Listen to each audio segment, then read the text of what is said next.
Olá, meus irmãos, que a graça e a paz do bom Jesus seja com você. Que bom estarmos juntos mais uma vez em aula de Escola Bíblica Dominical. Nós estamos estudando a respeito de Cristologia, sobre vida, obra e ministério do Senhor Jesus. E hoje nós vamos estudar a lição número 10, que fala a respeito do ensino no ministério de Cristo. E o texto que eu quero ler com vocês está localizado em Mateus, capítulo 13, versículo 35, que diz: para que se cumprisse o que foi dito por intermédio do profeta, abrirei em parábolas a minha boca, publicarei coisas ocultas desde a criação do mundo. Qual que é o alvo e objetivo da nossa lição de hoje? Através dessa lição, reconheceremos o empenho de Jesus em ensinar e desvendar através das parábolas e também do sermão conhecido como Sermão do Monte, ou Sermão da Montanha, o segredo ou os segredos do reino dos céus. Quando nós olhamos a vida de Jesus e o ministério de Cristo, nós vemos que o ensino foi sempre uma constante no seu ministério, na sua vida, né? O seu método didático não foi outro a não ser as parábolas, né? Que era um ensino por meio de comparação, até porque elas eram simples, prática, atraente e também uma forma convincente. E os recursos preferidos por Jesus para ensinar foram justamente as parábolas. Então, nós percebemos através disso que quanta facilidade tinha o nosso Senhor Jesus Cristo, que era um exímio contador de parábolas, né? Quando ele extraía e desenvolvia o seu ensino através da mesma. Ele tomava algo simples, né? Como eu falei, simples, prático, atraente e convincente, e tomava também algo terreno, conhecido por todos no dia a dia, para ensinar verdades profundas a respeito do reino celestial. Quando nós olhamos para Mateus e Marcos, nós percebemos que eles citam essa característica enfatizando a beleza e também a urgência do ensino através das parábolas, ao dizer o texto ao qual nós citamos, né? Abrirei em parábolas a minha boca, publicarei coisas ocultas desde a criação do mundo.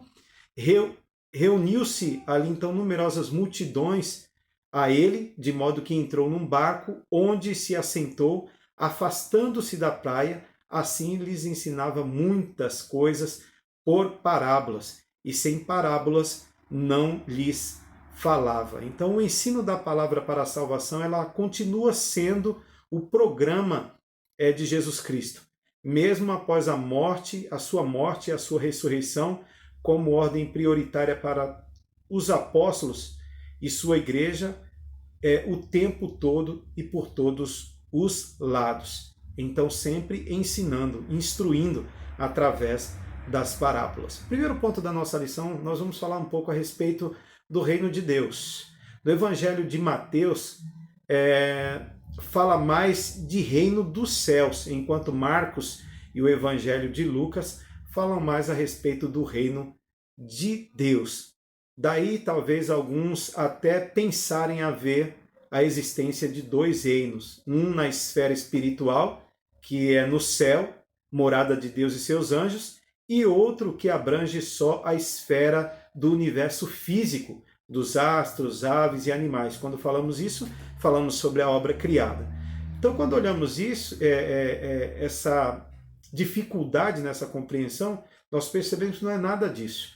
O reino do céu e o reino de Deus são um só. Não existe divisão, não existem dois reinos. Foram apenas expressões diferentes para significar a mesma coisa, né? O mesmo abrangente reino de Deus, do qual nada se furta, pois tudo está sob o controle do seu rei, que é Jesus Cristo, nosso Senhor. Então, o que é o reino de Deus? Biblicamente, o reino de Deus constitui-se de quê? De seu governo soberano e universal, tanto na esfera espiritual como na esfera física. Aliás, o profeta Daniel já havia previsto em visão noturna a passagem desse reino em tempo futuro para o Filho do Homem, que é Jesus Cristo.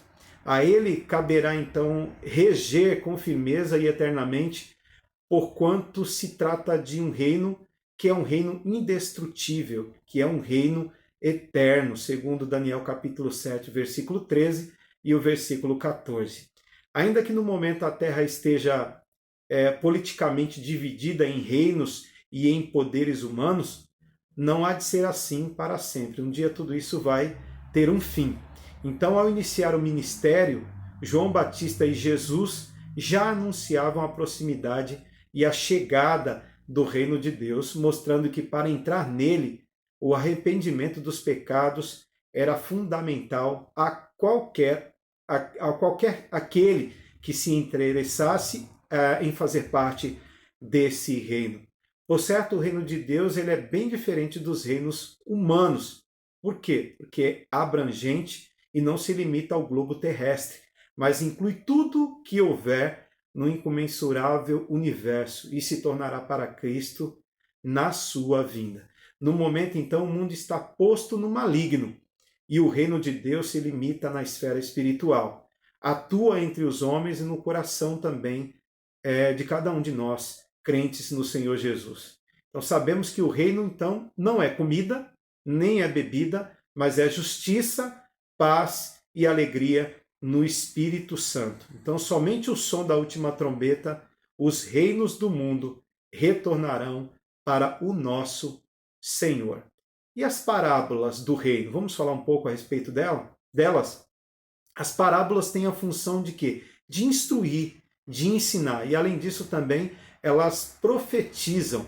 Enquanto ensinam, às vezes também elas estão profetizando. Mateus, de uma forma habilidosa, ele reuniu em um só bloco, no capítulo 13 especificamente, as chamadas seletas parábolas do mistério do reino. Então nós vemos aqui que à beira-mar, Jesus ele intensificou o seu reino e seu ensino, né, a respeito do próprio, seu ensino a respeito do próprio reino, desvendando ali a todos os ouvintes os segredos, né, do reino por meio dessas parábolas, que era o meio didático que Deus ensinava e instruía o povo. E começou com as figuras comparativas, na parábola do semeador, por exemplo, e foi até a parábola da rede. Quando observamos nesse roteiro, ele esboçou um verdadeiro quadro da ação e natureza do reino da vinda de Cristo. Então, no versículo 1 ao versículo 8, nessa conhecida seleta parábola do mistério do reino, Mateus fala que na parábola do semeador nós temos o quê? O início da grande semeadura da palavra de Deus através dos apóstolos. No versículo 24 ao 30, nós vemos na parábola do joio, nós vemos o ataque ali das heresias e também das falsidades religiosas para, de alguma maneira, atrapalhar o progresso e o crescimento do reino de Deus. No versículo 31, versículo 32, na parábola do grão de mostarda, nós vemos que apesar de todos os contratempos existentes, o reino ainda assim se desenvolveu e chamou a atenção. No versículo 33, ainda do capítulo 13, na parábola do fermento, nós vemos provavelmente o poder contagiante do evangelho na sociedade, e não apenas o símbolo do mal. O versículo 44, na parábola do tesouro, nós vemos que a sabedoria e a diligência destacam, entre outros, o valor excepcional da palavra de Deus. O versículo 45 e o versículo 46, na parábola da pérola, nós vemos que em meio a tanta verdade cultural, né, ou melhor, variedade cultural e científica naquela época, e até religiosa também, ainda assim se consegue adquirir o que há de melhor, que era a mensagem do reino de Deus. Versículo 47 e o versículo 50, para finalizar esse primeiro ponto da nossa lição, na parábola da rede nós vemos o final da temporada e o balanço da ação do reino. Nós vemos também o julgamento final na eternidade e a justa separação entre os que creram no ensino do reino e aqueles que desprezaram o ensino do reino. O segundo ponto da nossa lição vai falar também sobre a ética do reino de Deus. Então nós vemos que há um novo reino, um novo rei e com ele também novas leis. O inigualável sermão da montanha de Jesus constitui as leis que regerão seu reino e a vida dos seus súditos.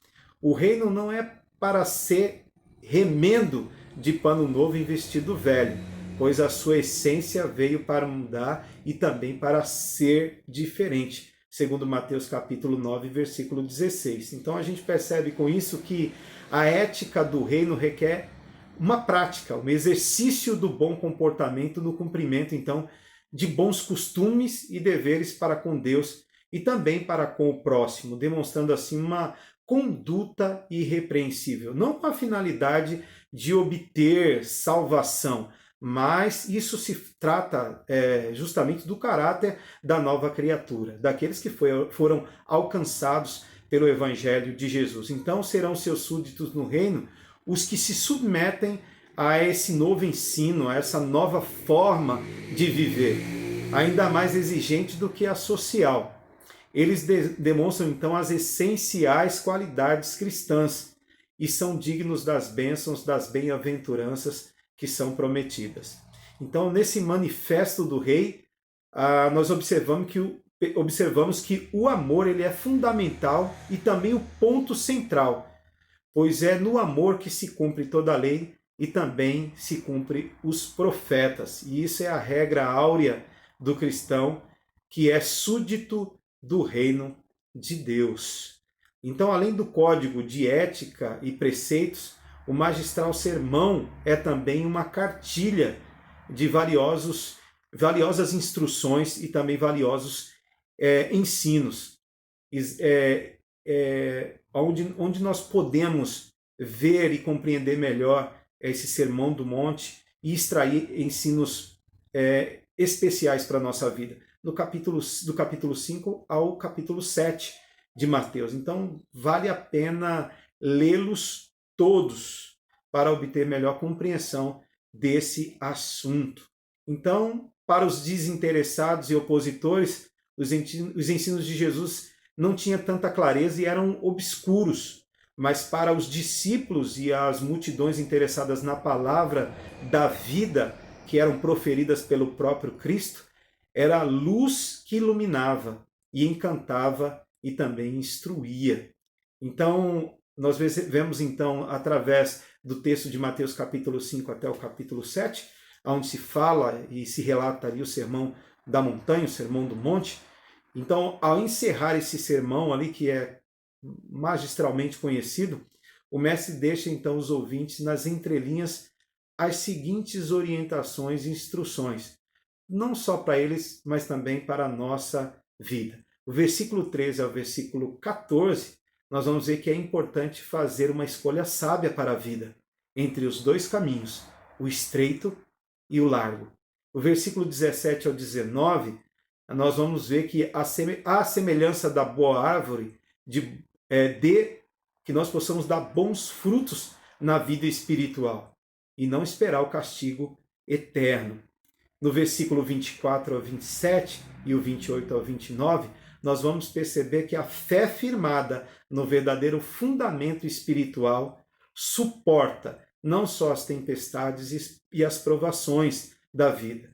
As multidões ficam maravilhadas com os seus ensinos. Eis aí, então, a lição de hoje que fala a respeito do ensino no ministério de Cristo Jesus. A forma com que ele se utilizava para ensinar e instruir os seus súditos, os seus discípulos. E uma das características mais importantes desse ensino através da parábola é porque era um método simples, prático e atraente e também convincente. E ele pegava, como eu disse no início, algo simples, terreno, conhecido por todos no dia a dia, a fim de ensinar verdades profundas a respeito do reino de Deus.